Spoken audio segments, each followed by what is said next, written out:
Hey, Stephanie. Blessings, blessings, blessings. Blessings, blessings, blessings. What's up, man? All right. What's up, Visha? What is up? How y'all doing? How y'all doing? How are y'all doing? Happy Tuesday again. It is raining here in Mississippi. I am trying to catch me a nice little quick walk in um, before it starts back up raining. But it feels great outside. God knows I am grateful. Listen, what type of Tuesday are you guys having so far? Go ahead and let me know. What type of Tuesday are y'all having so far? Is it a blessed Tuesday? Is it a peaceful Tuesday? Struggling a little bit? What is it? What kind of Tuesday are you guys having on this morning? For me, it's been a bit of a slow Tuesday. Um, it's peaceful. It's most definitely peaceful. Um, it's been a Tuesday where God has kind of slowed me down. It has been a Tuesday where God has kind of slowed me down. And so the question this morning is, do you really trust God? Do you really trust God? Do you really trust God? Because please believe that like our journeys is really going to show us whether or not we really trust God, whether or not we really, it's like this.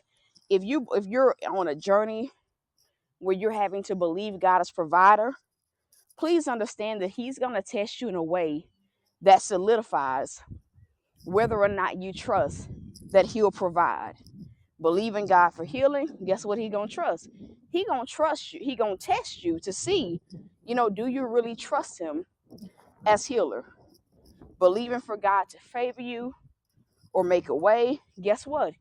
The instructions during your test, he's going to test you to see, do you really trust that I'll make a way? Do you really trust it, right? So last night I really just, for the most part, I rested, right?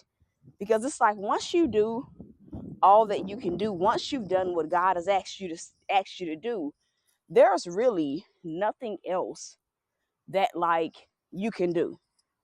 I'm gonna say that again.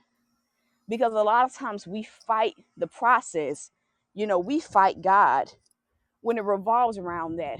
But once you have done what God has asked you to do, I need y'all to hear this. Once you've done what God has asked you to do, we have to start understanding there's nothing else to be done. I'm going to say that again. Once you've done, because I want y'all to catch this, I didn't say once you've done what you wanted to do, what you felt like you needed to do. No. Once you have done what God has asked you to do, what happens after that is none of your business. God says, I need to say that again.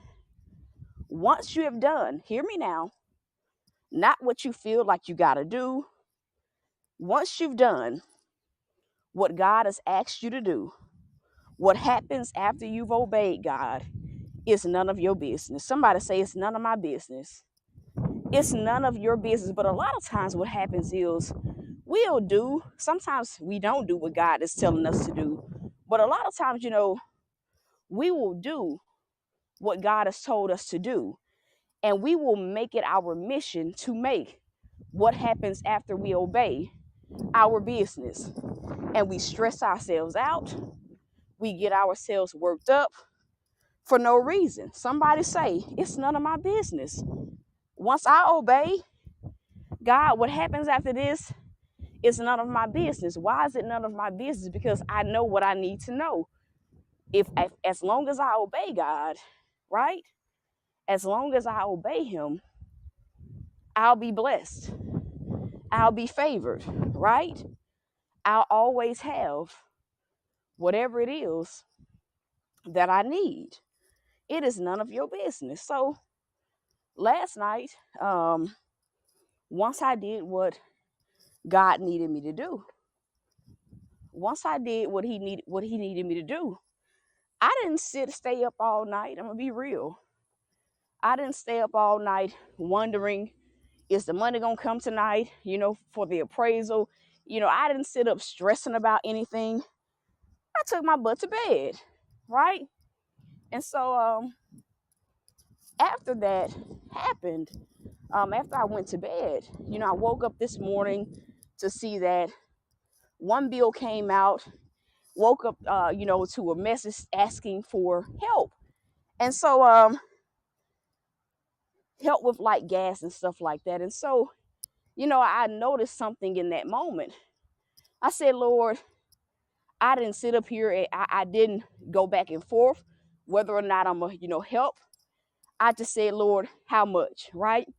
And so as I was kind of seeking God this morning concerning that, because most people, you know, will see a need. Now, don't feel any type of way. I'm going somewhere with this. Most people will see a need while they're in whatever their process is, and they'll look the other way. They'll legitimately look the other way. They'll, make you wait for help. Some people will flat out wait until they see you struggling rather than just doing what God said do, right?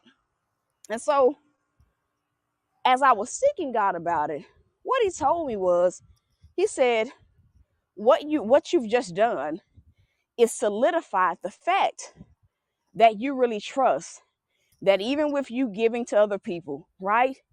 Even with everything else that's been happening, what you've just now done is solidified the fact that you trust me. The Lord says, so ask my people this morning, do they really trust me? Right? Do you really trust God? Because I promise he is going to test you in some way connected to whatever area. And it don't have to be finances, but he's going to test you to see, do you really trust me? And I think the greatest test of whether or not we really trust God lies in our ability to one, obey him, and to two, be used by him. I'm going to say that again. I think the greatest testing of our faith lies in two things. One, your willingness to obey, and two, your willingness to be used by God. Am I freezing? Am I freezing? I need someone to let me know if I'm freezing. And for some reason, the Lord needs me to say this again. I will not be on here if you guys cannot engage. I will cut this bad boy right on off. I'm gonna be real. I'm not upset. I don't feel any type of way. But if there's no engagement, I'm not gonna do it. Because at that point, what happens, and now if you're coming and I know sometimes you just get busy and you listen in, right? So I'm not talking to those people, but I'm talking to those people that that they just refuse to come in, right? They literally refuse to come in, and they sit on the outside, right? And they just become spectators.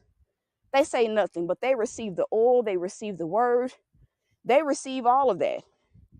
I'm not gonna do it. In this season of life, I don't think people really understand how serious I am, but how serious mostly God is about that. I ain't doing it. Absolutely not doing it. So let me hop on out of that. I just have to make that be known. But the Lord told me, he said, the greatest testing, especially when we're waiting for God to do something, the greatest testing of whether or not we really trust God lies in two things. It lies in how, our willingness to obey God. And number two, It lies in our ability to be used by God. Now, this morning when I woke up and saw that message of someone saying, hey, I got a need, I could have easily did what many other people would have done. God, I got to do this. I got to do that. I could have easily put myself first. I could have easily turned a blind eye. I could have easily said, I don't have it, right? Because that's the real thing of what people do. People will tell you, and I'm not just even talking about ministry wise, but in life in general, people will tell you that they don't have something, if you have a need, even if it's not financial. Sometimes people will tell you they don't have it, knowing good and well that they do. They'll lie. It happens in ministry too, where people just flat out, they try to say, I don't have it, like God can't see us. Even outside of ministry, people lie like God can't see you, right? And so it's like in moments like that, when we act as if, one, we don't hear what God is saying, when we become unwilling to obey and unwilling to be used, ultimately, what happens is what we're doing is saying, God, I only trust you if you let me do it my way. I only trust you if come on, I only trust you if you don't require certain things, right? The trust becomes totally conditional. We have to talk about this. It becomes totally conditional. We will sit and watch someone suffer than to come on. I'm talking some real stuff this morning, and I'm even outside of money. We will sit and watch someone suffer. We will become a spectator, knowing that God, I could have helped them. Don't believe me? How many of you guys have seen homeless people on the side of the road with a sign saying, I just need food, right? I have seen people drive by homeless people. You sit and you watch them struggle. You sit and you watch them struggle, not lifting a hand to help, knowing that either you have the means to do it or either you have whatever it is that they need to give them hope. I remember when I was in my wilderness, right? My car had just gotten repossessed. And I was riding with my mom. She had took me to get something to eat. It was pizza at that time, because the pizza place didn't deliver. And so we just stopped and I got me something to eat. So we go to the gas station that was literally right around the corner. Even though she knew I was struggling, she made me put gas in the vehicle, even though she had the money. And, prior to that, I'll never forget this. I had asked her, hey, do you want a piece of pizza?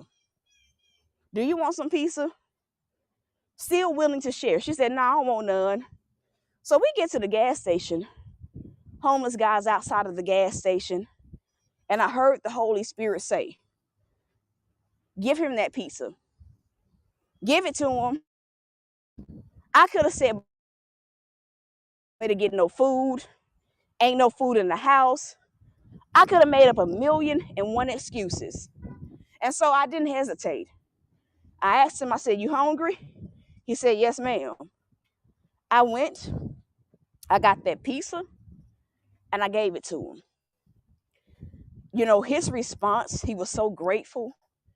And you know what he told me? Many are called, but few are chosen. That was his response to me. I'll never forget it. I was stunned. The homeless guy told me, many are called, few are chosen. He told me I was chosen by God. I kid y'all not. So I get back to the car. And you want to know what my mom's response is? Oh, why did you give him that whole pizza? I said, well, you said you didn't want any. I offered it to you. But she said, we could have just kept that. Y'all, I was so upset. But it's a real life thing. And so what many people fail to realize is that when you are on a journey of faith, It requires you to, one, be willing to be used by God. It requires your obedience. It requires, that is what faith is. You can't say, God, I trust you, but I don't want to be used in that way. You can't say, God, I trust you, but I don't want to be a giver. I just want to receive. And that's on any spectrum. Because to say, right, that I have a relationship, because that's really what faith is, building a relationship with God.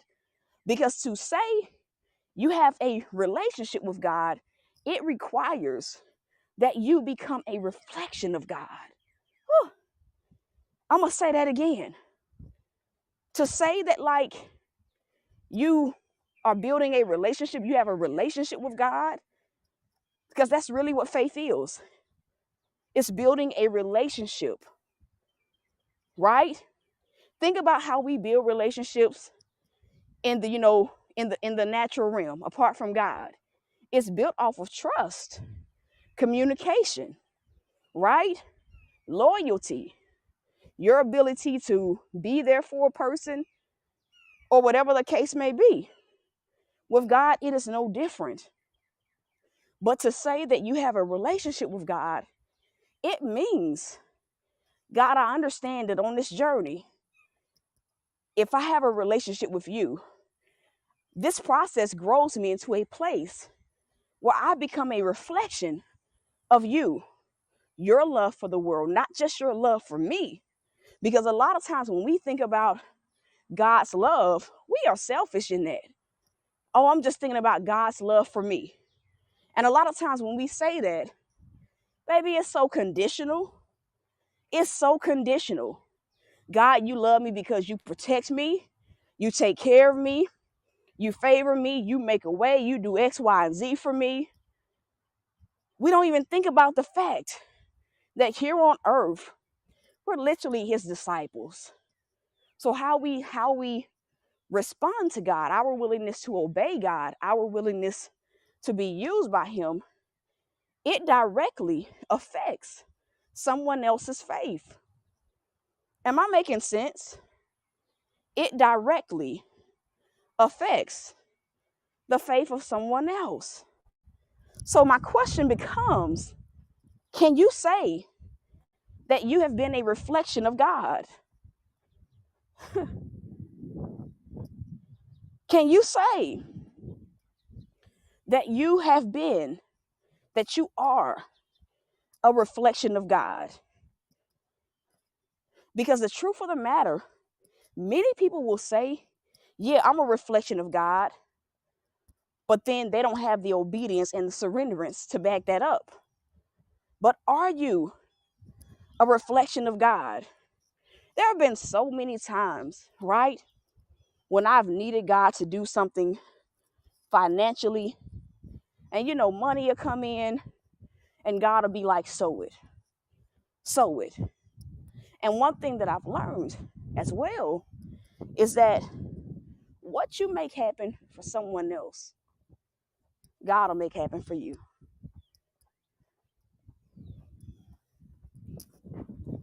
Yep. I'm going to say that again. What you make happen for someone else, God will make happen for you.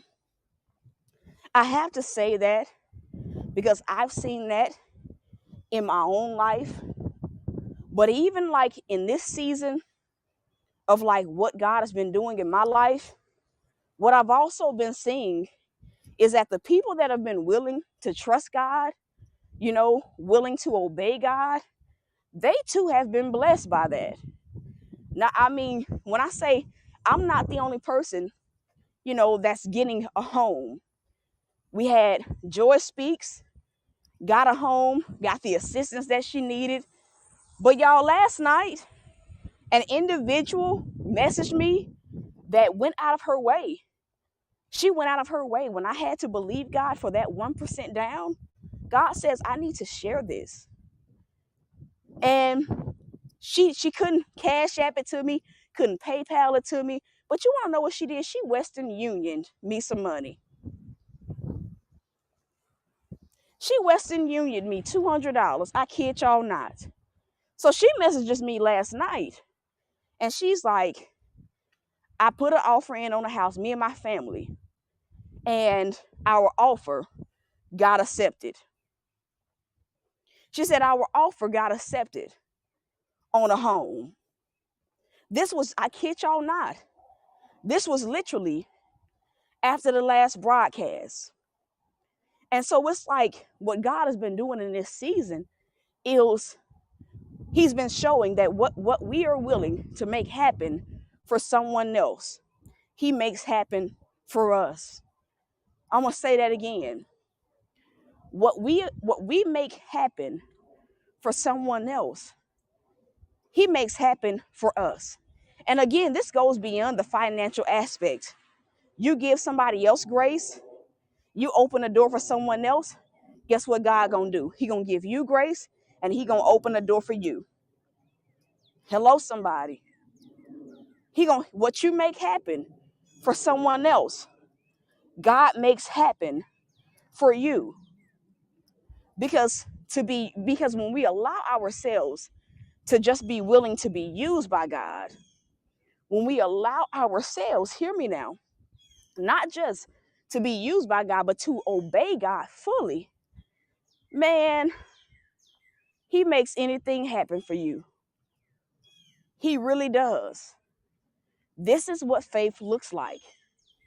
There are going to be moments where you feel like you have an idea of how you want to handle a situation. There are going to be moments where, you may say, God,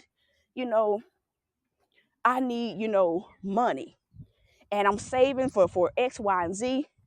There may be moments where God literally says, do otherwise. He is known for going against the grain.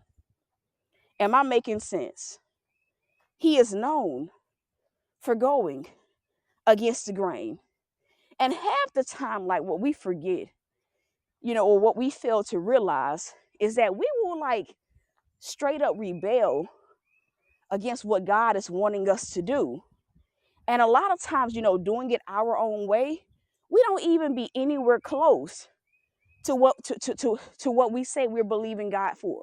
We don't be nowhere close, but we be so unwilling to make the necessary sacrifices that he's asking us to make. Like that was one thing I said, God, I could have went back and forth with helping this individual, but it was the immediate response because I'm like, Lord, I'm not close to what I need anyway. And even if I was, I would still give, so that's it. Faith defies logic every single time. Faith defies logic every single time. Say all that to say, if you say that you trust God, he's going to make you show it. He's going to test you to see if your faith is pure. Kind of like, they test, I'm trying to get off of here. How like they test the purity of different substances, or they may test the quality of water to like see what's in it. Have y'all ever heard of that? Like sometimes people will test the quality of different substances to see what is it made of, what is the quality of it. God does the same thing. Because we can say all day long, oh, I trust you, Lord. But what God is interested in is the quality of your faith. So the testing that we endure, even down to like the instructions that God gives us, it literally shows him what the quality of our faith is. It shows him what the quality of our faith is. Some of us be out here feeling, we will boast our faith up to be a 5-star kind of faith, like a 5-star hotel. The entire time, it's a 1-star faith. Like a 1-star hotel that don't nobody want to stay in. Okay. Yeah, many people will boast it up like, I got faith, big bold faith. I got 5-star faith. Like, 5-star hotels. Baby, everybody, not only are they expensive, but you pay for what you get for. You know, you pay for its quality, right? You'll boast yourself up, boast your faith up to be something that it's not. The entire time, that testing will show you, nah, boo, you got that 1-star faith, that 2-star faith, that 3-star faith. You know, it ain't as big as you may feel it is. And so think that, you know, every single season of life, God shows us the holes in our faith. Every single season, God shows us the holes in our faith. Yeah, he does. He shows us the holes in our faith. And so that is it, man. That's it. That's what God wanted me to release. That is what he wanted me to release. Right now, I still got to get this appraisal done. I still have to get it paid for in full. Right now, the goal is $550. That is where we are, $550. From that's what's left of, had to pay a bill that came out, and for me sowing into someone else's life. That is where we are, $550. It needs to be paid today. And so that is where we are. I'm not going to linger on this thing, but what I do believe is that if you know the Holy Spirit is pulling you to sow into the goal, that you guys do so willingly, and that you don't delay your obedience if that is what the Holy Spirit is leading you to do. All I can do, as I said earlier, is do what God has told me to do, and the rest is none of my business. As money comes in, what I will be doing is updating you guys on where we are with that goal. But again, our goal is $550. I do ask that if you're sowing, that you label it God is faithful. I know that that is a bit different from, you know, the typical, you know, seed title that God typically gives, but the seed title just needs to be God is faithful. Because as you sow, I want you guys to have the faith that what you do for someone else, God is going to turn right back around and do for you. And so I'm going to say that again. As you sow whatever God tells you to sow, whether it's 5, whether it's 1, whether it's 2, you know, $2, whether it's 5 cents, I want you, as you sow, to have the faith that what I'm making happen for someone else, God, you are going to honor this act and you are going to make it happen for me. And the crazy thing is, what I've seen, and I'm gonna be real, a lot of these testimonies have been people that have sown specifically into like my home goal. But what I'm seeing is God is not making people wait. He's immediately doing it for them. Immediately. And so that's it, y'all. I love y'all. I am rooting for you. And so you need prayer, have a testimony, you guys can send it to prayer.thoughtsbyt@gmail.com. Again, our goal is at $550. Whether that looks like you sow in 10, whether it looks like you sow in 20, whether it looks like you sowing 100, you let God lead you. And so that is it. And so I'll update you guys again as God leads. And so until next time, you guys, peace.